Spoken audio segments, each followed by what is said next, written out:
Hi, I'm Drew Alcazar, president of Russo and Steele. And I'm John Bemis, consignment director for Russo and Steele.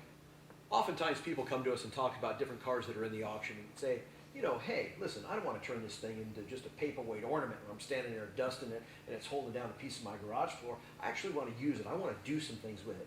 One of the things that I'm really interested in, of course, is all the road rallies that are going on now. And we get a lot of questions about, hey, what have you got coming up in this year's auction that might be fun to kind of do those types of events with?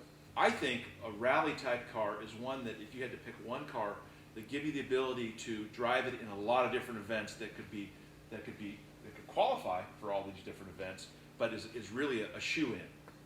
For that reason, I really like the 120 that we have coming up. The 120 Jaguar Roadster, right? There's just a couple of quick reasons. Number one, if you're going to take your wife, you got to have a trunk. Okay, it's a nice, comfortable, two-seat car.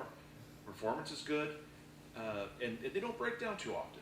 So I would buy something like that that could be used for anything and also used on the weekends. Well, that's true. There's no doubt. The 120 Jaguar would be that sort of elegant British motoring, of course. I like the Italian cars, naturally. Get a little prancing Cavallino up front, and there's few cars that do it better than, of course, the 330 GTC. That's true. The blue car that we've got in the auction this year, the blue with the cream interior, again, same kind of situation, particularly if your co-pilot's going to be your wife. You want to have an area where you've got a trunk, a little area behind the seats that you can throw a couple extra bags, have some extra clothes, those types of things. So it's that real civilized touring car. You've also got air conditioning, which was an option on the GTC, and this car has that as well. So this would be a prime candidate for some of those driving type events.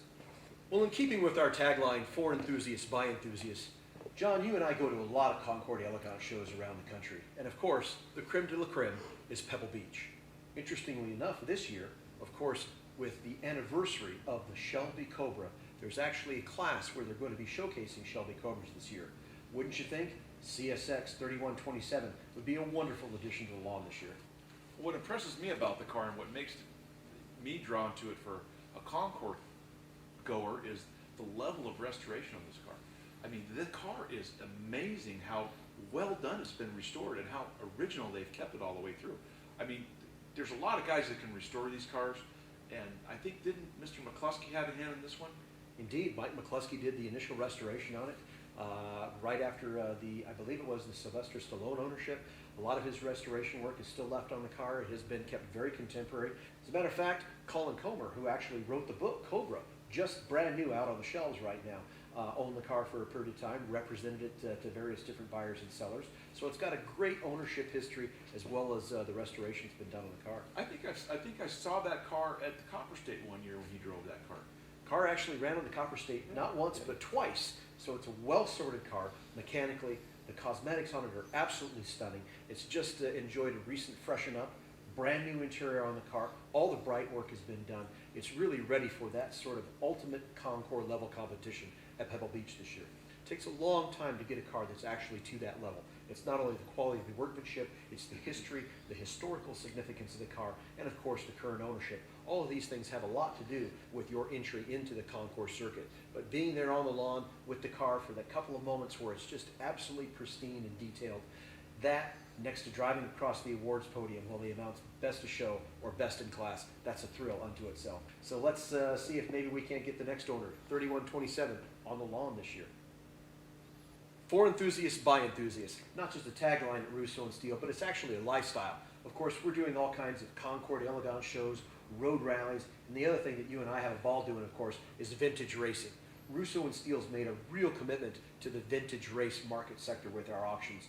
We've done everything from vintage Trans Am cars, factory team cars, Parnelli Jones, Mark Donahue, you name it, and of course, Scottsdale coming up is no exception. We've got some great vintage race cars coming up.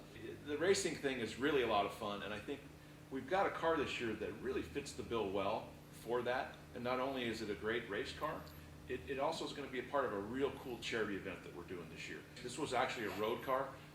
Most teams have an oval car and a road car. This was the road car. The hardest part about vintage racing to play in the level that you're talking about with the really big dogs on the West Coast or the East Coast is to have a car that has actually been raced and has been recognized as such, therefore eligible for all these events, because as we know, vintage racing at that level, you have to have the car that was driven on the track at that period of time.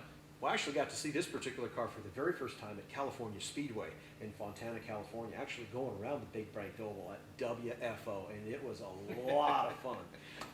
Well, this particular car is actually going to be sold, and the proceeds are going to benefit local educational charities here in the Valley.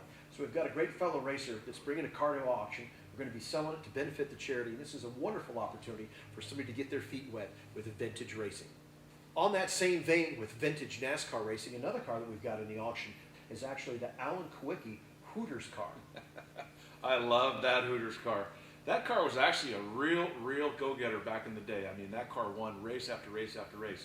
And it's recognized as a real vintage race car. Therefore, it has the ability for somebody to buy it, hop behind the wheel, and go vintage racing because it's going to be recognized and accepted at most vintage events around the country.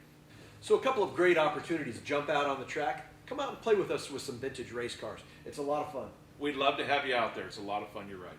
And of course, Russo and Steele, what a great way to share the hobby with everyone here in the Valley.